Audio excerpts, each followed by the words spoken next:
Karena sahabat milenial hari ini dikambing hitamkan sepertinya, sebagaimana viral ya, di kasusnya penistaan Nabi yang dilakukan oleh Gus Muafik.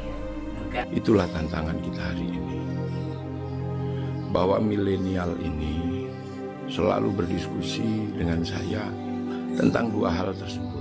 Generasi sekarang banyak bertanya, apakah sinarnya seperti sinar lampu? Dan semakin dijawab, semakin tidak ada juntrungnya. Tidak mungkin anak muda mengejar pertanyaan sampai begitu detailnya, sampai mengarahkan sebuah pertanyaan yang seakan-akan ingin menjatuhkan Nabi, itu tidak mungkin, Ustaz. Di sekitar Gus Muafik ini kan katanya milenial. Tapi kalau dari pertanyaannya, ini seolah-olah pertanyaannya orang PKI. Nah, ini yang nggak percaya agama. Yang ingin menjatuhkan baginda Nabi, Ustaz. Yang ingin menjatuhkan baginda Nabi. Begitu. Jadi sekarang kan Anda sebagai milenial, panjenengan sebagai milenial. Yang kedua, katanya kalau seandainya Nabi Muhammad itu bercahaya, bakal dibunuh sama orang Yahudi. Itu tambah nggak logis banget menurut saya. Kenapa? Bayangin ya, pamannya Nabi Muhammad itu yang megang Ka'bah waktu itu. Apalagi kawasan. Dalam hal ini, justru sikap maafkan bukanlah sikap pilihan, Ustaz. Karena ini adalah hal seorang sosok yang justru harus kita cintai lebih dari kita sendiri, Ustaz. Itu menurut saya seperti itu, Ustaz. Jadi memaafkan bukanlah jalan.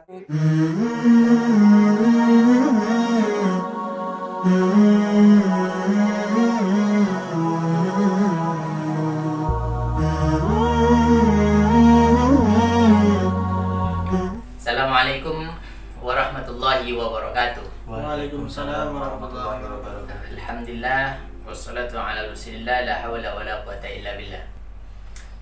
Sahabat channel Benteng Akidah, dimanapun Anda berada, sahabat sebangsa setanah air, dimanapun Anda berada, malam ini Alhamdulillah kita kedatangan sahabat-sahabat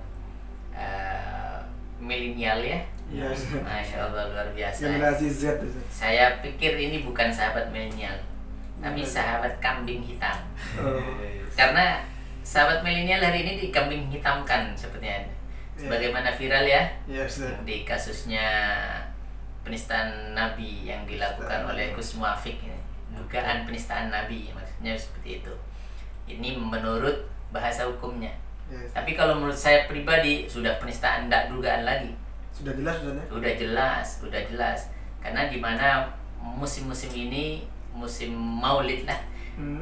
Maksudnya kita katakan musim, artinya kapanpun kita bisa melaksanakan Maulid. Artinya bersolat kepada baginda Rasul itu tidak ada waktunya, kapan saja kita laksanakan. Tapi di bulan Rabiul Awal ini, di saat-saat kita semuanya bersama-sama serentak, seluruh Indonesia bahkan seluruh dunia, mereka berlomba-lomba meneladani baginda Nabi, kemuliaan Nabi. Ada seorang tokoh ya, yang punya gondrong, intinya rembes lah ya. Malah sebaliknya, jadi hal-hal negatif dikaitkan dengan baginda Rasulullah SAW. Baik, langsung saja, kita hanya ingin mengantarkan saja. Artinya pada kesempatan ini saya ingin mempertanyakan kepada beliau-beliau ini berdua. Sebelum memperkenalkan, saya akan menyampaikan satu hal, bahwa salah satu hadis baginda Rasulullah SAW disampaikan bahwa addibu auladakum ala thalatha khisal, didiklah anak-anak kalian atas 3 hal. Yang pertama adalah hubbi nabiyikum, jadi mencintai nabi kalian. Didik ala hubbi nabiyikum. Yang kedua yaitu hubbi ahli baiti, jadi bagaimana anak-anak kita diajari mencintai ahli baitnya Nabi, keluarganya Nabi, para habaibnya Nabi. Yang ketiga, diajarkan anak-anak kita untuk mengenal Al-Quran. Ini adalah PR kita, tantangan kita hari ini. Dan ini sahabat-sahabat kita, sahabat-sahabat milenial yang sudah diajarkan 3 hal ini, bagaimana mencintai nabinya, bagaimana mencintai keluarga nabinya, dan mencintai Al-Quran atau mendalami Al-Qurannya. Dan saya ingin mempertanyakan, apa benar sahabat milenial begitu kritisnya terhadap baginda Rasul, tidak percaya sinar, sampai-sampai tokoh ini akhirnya kewalahan menghadapi sahabat milenial? Seberapa hebat sih kritisnya sahabat milenial terhadap nabinya? Generasi sekarang banyak bertanya, apakah sinarnya seperti sinar lampu? Dan semakin dijawab, semakin tidak ada juntrungnya. Itulah tantangan kita hari ini. Bahwa milenial ini selalu berdiskusi dengan saya tentang dua hal tersebut. Nah, kita lihat, kita nyanyikan langsung nanti sebentar lagi. Nah, kalau dulu di zamannya Imam Ghazali yang dijuluki Hujjatul Islam, mereka menghadapi tantangan yang luar biasa dari kaum-kaum kalangan-kalangan yang tidak bertuhan, ateisme dan lain sebagainya. Nah, sekarang yang dijadikan kambing hitam malah sahabat-sahabat milenial, pemuda-pemuda milenial. Yang justru orang muslim. Justru orang muslim. Apa benar? Nah, baik, jadi sebelum itu saya ingin mempersilahkan satu persatu dari sahabat ini. Beliau ada channelnya juga sebenarnya. Nama channelnya Pemuda Radikal. Pemuda Radikal. Masya Allah, Masya Allah. Pemuda Radikal. Ya, saya suka bahasa itu karena bagaimanapun kita beragama, artinya terhadap satu ketuhanan, terhadap cinta nabinya itu harus radikal, tidak bisa ditawar. Betul. Keren. Harusnya begitu. Nah, maka dari itu kita berkenalan dulu dengan beliau-beliau. Saya persilahkan dari sebelah kiri saya, silakan. Bismillahirrahmanirrahim. Assalamualaikum warahmatullahi wabarakatuh. Waalaikumsalam.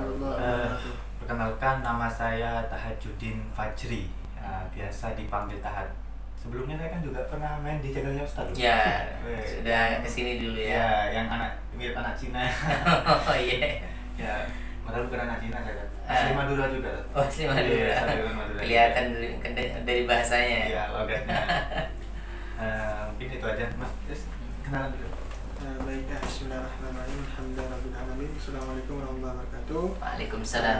Nama saya Singgih Rawantoro. Alhamdulillah, kelahiran Tulungagung, cuman asli dan besar di lingkungan Jawa Timur, daerah timur. Masya Allah. Ini langsung aja Ustaz. Ya, langsung.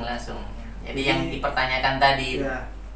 Jadi kita mungkin tidak lama ya, beberapa hari yang lalu kita mendengar bahwasanya seorang tokoh yang mungkin punya pengaruh di masyarakat, terutama masyarakat daerah pedesaan, yang diambil ilmunya dan dijadikan rujukan oleh beberapa orang yang seharusnya menampilkan sikap-sikap yang baik, perkataan-perkataan yang halus, perkataan-perkataan yang mungkin dapat menjadi bagaimana orang menirunya. Ini malah mengeluarkan sebuah perkataan yang malah menyakiti umat Islam, yang seharusnya, yang sewajarnya orang-orang yang sering bersolawat sama Nabi, yang kemudian kita sering sebut solawatan, yang sering selalu kita dawamkan, seharusnya adalah orang-orang yang justru bukan sekedar mencintai Ustaz, tapi sangat mencintai Ustaz. Malahan seharusnya beliau-beliau adalah orang yang justru dengan sangat bangga memuliakan Nabi Ustaz. Bahkan bisa dibilang justru harus lebih tinggi daripada orang-orang biasa Ustaz. Tapi kita melihat di situ beliau malah bagaimana menggambarkan sosok Nabi yang maksum, yang sudah sangat jelas maksum, terluput dari dosa dan kesalahan. Seakan-akan menghina Nabi, mengatakan Nabi adalah anak yang tidak terurus, menyamakan bagaimana keadaan orang Arab dengan orang sini, yang anak kecil di sini kalau dia rawat mbahnya seakan tidak terurus, bahasa beliau rembes dan dekil segala macam. Kalau bahasa Madura mungkin jebah, jebah gitu. Tapi ada yang lebih menjengkelkan lagi Mas. Karena Nabi itu yang itu nyolong jam. Iya. Masa dibilang mencuri. Pada intinya beliau menghilangkan sifat kemaksumannya Nabi kan seperti itu tadi. Ya. Jadi dan anehnya lagi ketika diklarifikasi, mohon maaf segala macam, beliau mengatakan itu berangkat dari pertanyaan anak-anak muda yang menanyakan apakah benar Nabi seperti ini dan segala macam. Generasi sekarang banyak bertanya, apakah sinarnya seperti sinar lampu? Dan semakin dijawab, semakin tidak ada juntrungnya. Masa anak-anak muda, terutama anak-anak muda yang basicnya masih suka bertanya Ustaz, ya tidak akan bertanya hal semacam itu Ustaz. Dalam artian kritis mereka bukan kritis yang kritis yang justru mengundang jawaban-jawaban yang nyeleneh, Ustaz. Bagi saya mungkin saya bertanya, wahai kiai, bagaimanakah Nabi gitu? Mungkin ketika kiai menjawab Nabi itu sosok yang bijaksana segala macam, pribadinya bersih, terawat, mungkin sudah cukup, Ustaz. Tidak mungkin anak muda mengejar pertanyaan sampai begitu detailnya, sampai mengarahkan sebuah pertanyaan yang seakan-akan ingin menjatuhkan Nabi, itu tidak mungkin, Ustaz. Nah, pasti beliau, saya rasa ini kaitannya dengan cinta dan benci dan juga maaf dan tidak memaafkan, Ustaz. Karena belajar dari Nabi sendiri, Nabi itu tidak pernah marah ketika beliau dihina secara personal, secara pribadi, dikasih kotoran unta, jeroannya unta dan segala macam. Cuman Nabi juga mengajarkan bagaimana beliau marah dan tidak pernah ada yang luput dari kemarahannya ketika yang dihina adalah Tuhannya, ketika yang dihina adalah kenabiannya, dan ketika yang hina adalah agamanya, maka tidak pernah ada yang luput dari kemarahannya. Maka seharusnya kita sebagai anak muda itu adalah anak-anak yang dalam hal ini justru sikap memaafkan bukanlah sikap pilihan, Ustaz. Karena ini adalah hal seorang sosok yang justru harus kita cintai lebih dari kita sendiri, Ustaz. Itu menurut saya seperti itu, Ustaz. Jadi memaafkan bukanlah jalan bagi seorang anak muda. Karena bisa teman-teman bayangkan, sahabat Benteng Akidah, Ibnu Hibban dalam kitab Sahihnya beliau menggambarkan bagaimana cintanya seorang sahabat kepada Nabi. Sampai-sampai kalau semisal Nabi ludahnya itu, mohon maaf, keluar, jatuh di tangannya sahabat, maka niscaya sahabat akan mengusapkan ke wajahnya, Ustaz. Dan ketika Nabi berwudu, sahabat itu seakan berperang ingin mengejar air sisa wudhu Nabi. Tapi bagaimana sekarang kelihatannya adab kita terhadap Nabi itu saat bukan sekedar su'ul adab saja mungkin ya, malah lebih kurang ajar dari sekedar su'ul adab. Maka kita sebagai milenial harus sadar bahwa ini bukan hal yang biasa, teman-teman. Bukan hal yang sewajarnya kita maafkan. Ini adalah hal yang perlu dilawan. Kita perlu counter ini karena ini sangat membahayakan tentu bagi generasi-generasi muda muslim yang masih memiliki fungsi dalam keislaman, yaitu menjadi pemimpin di masa depan. Saya pikir-pikir dari tadi, perasaan harusnya sampean ini yang harusnya menggantikan Gus Muafiq di pentas menceritakan sosok baginda Nabi. Karena itu kok perasaan yang lebih mendekati, bahkan lebih benar daripada pelaksanaan acara Maulid itu harusnya kan diceritakan seperti itu.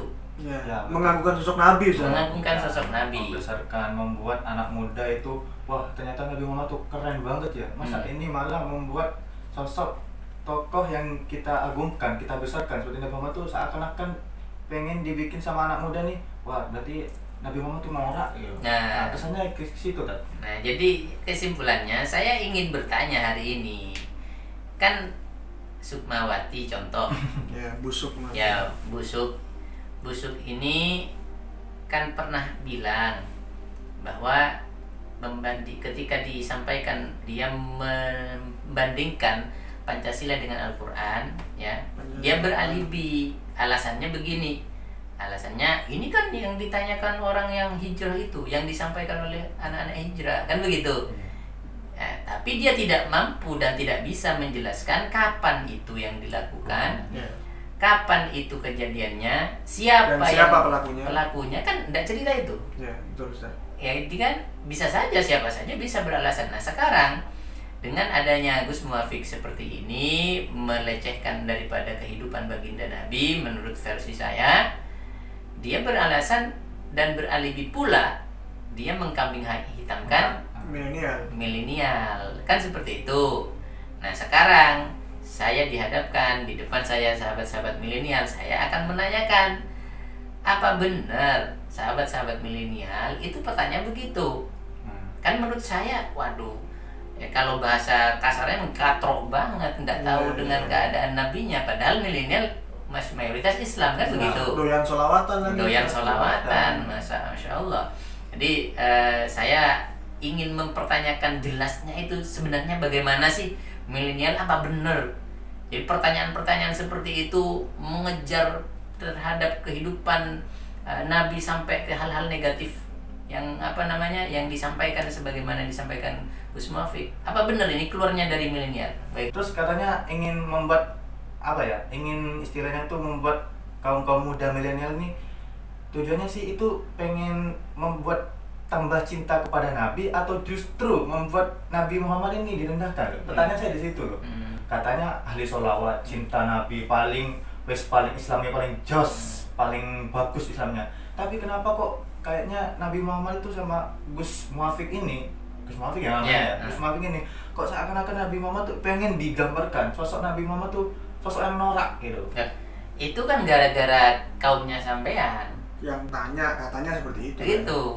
Jadi didesak kaumnya sampean.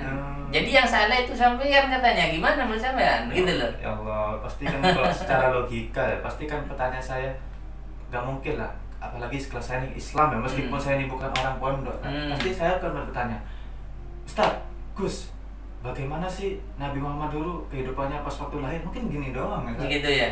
Kalau saya pribadi. Nah, terus soal yang katanya Gus Muafik itu milenial bertanya soal sinarnya apa kayak lampu apa, kira-kira gimana ini? Ini katanya juga milenial yang bikin ulah juga ini katanya. Yes, masalah mungkin yang dibilangkan Gus Muafik lampu kayak gini loh. Oh, gitu ya. Sampai jadi mercusuar mungkin. Tapi intinya Anda panjenengan sampean ini sebagai milenial ya. Percaya enggak dengan adanya kelahiran baginda Nabi dengan keagungannya, bersinarnya, wabtala'ati samawati anwaro, jadi langit bercahaya saat kelahiran Nabi. Kira-kira percaya enggak dengan itu? Saya percaya sekali kan. Saya percaya. Kan dia kan sosok yang sempurna kan. Nah, ya itu. Apalagi dia tuh nabi loh. Pasti kalau namanya sekelas nabi lah. Ya pastinya itu kalau pas lahir atau gimana pasti ada keistimewaan yang melekat pada dia. Loh, kalau seandainya masalah bersinar meragukan aja, berarti gimana tanggapannya masalah kayak Nabi Musa yang dihanyutkan itu? Kok tiba-tiba nyampe ke rumahnya Fir'aun? Gak mungkin, ngegrab paling dia Nabi Musa. digrab. Ini kalau versinya mereka, mungkin Nabi Musa dihanyutkan tiba-tiba nyampe. Kan gitu kan? Loh, kalau saya sebagai yang beriman, ya ngikuti apa ya? Kan sudah banyak hadis-hadis syahihnya seperti apa. Apalagi Gus Muafik Mas ya mengatakan, loh kalau seandainya Nabi Muhammad itu bercahaya, nanti sama pasukan Abraha dibunuh. Nah ini gak logis banget. Setahu saya Nabi Muhammad itu lahir sesudah pasukan Abraha ini meninggal 55 hari setelah hancurnya Abraha. Gimana mau ngebunuh sudah meninggal dulu? Masya Allah. Yang pertama, logika saya yang pertama. Logika yang kedua, katanya kalau seandainya Nabi Muhammad itu bercahaya, bakal dibunuh sama orang Yahudi. Itu tambah gak logis banget menurut saya. Kenapa? Bayangin ya, pamannya Nabi Muhammad itu yang megang Ka'bah waktu itu. Apalagi kawasan Makkah itu Mas ya. Itu mayoritas orang-orang Arab. Apalagi warga Nabi kan disegani. Ya mana berani orang Yahudi macam-macam sama sekelas pemimpinnya Mekah waktu itu. Ya agak logis banget kan. Quraisy lah ya. Quraisy. Baiklah, begini kesimpulannya. Jadi sekarang pertanyaan-pertanyaan yang terus menghantui saya dari beberapa waktu yang lalu, milenial, gara-gara milenial, pertanyaan milenial, sekarang terjawab. Tapi saya sekarang merasa puas dengan jawaban itu, akan tetapi saya malah ada pertanyaan baru lagi. Gimana itu? Integrasi. Gitu loh.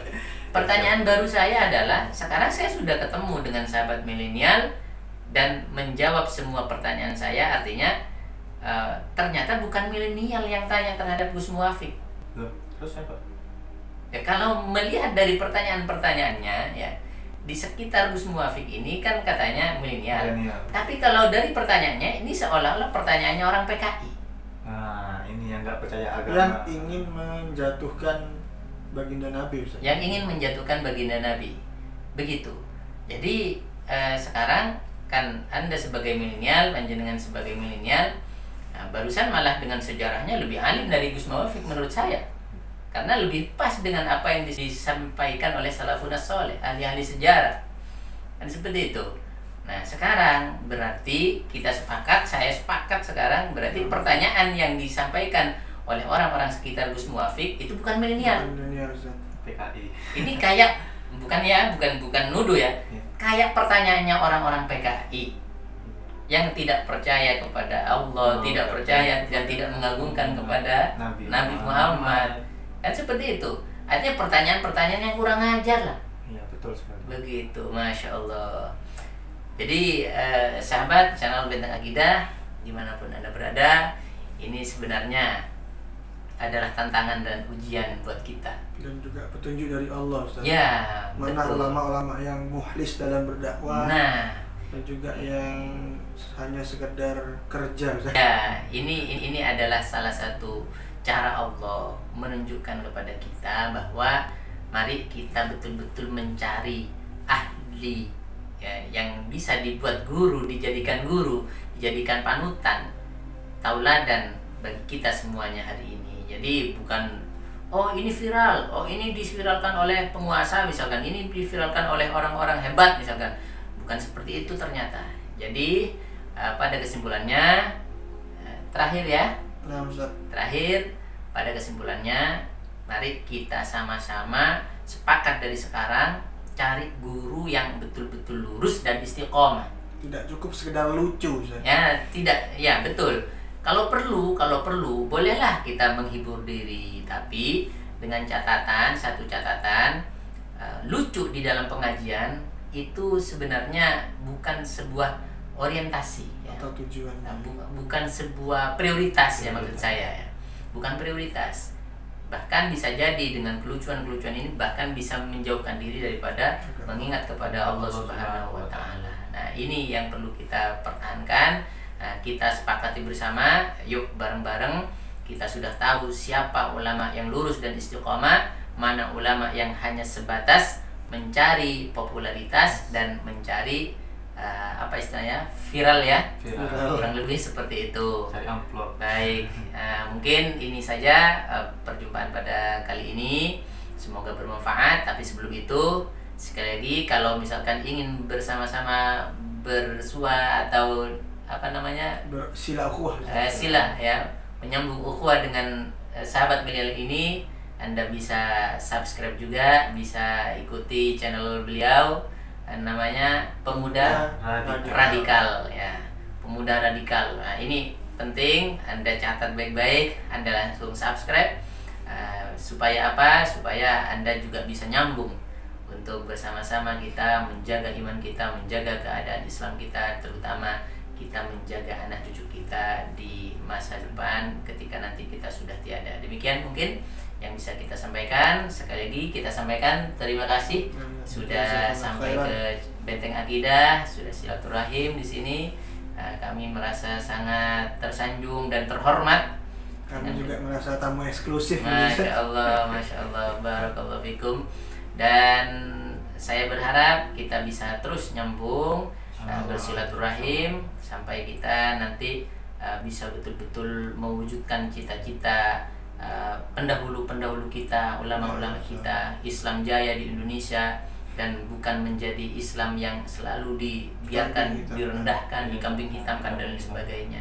Demikian, hadza minni wal afu minkum. Assalamualaikum warahmatullahi wabarakatuh. Waalaikumsalam.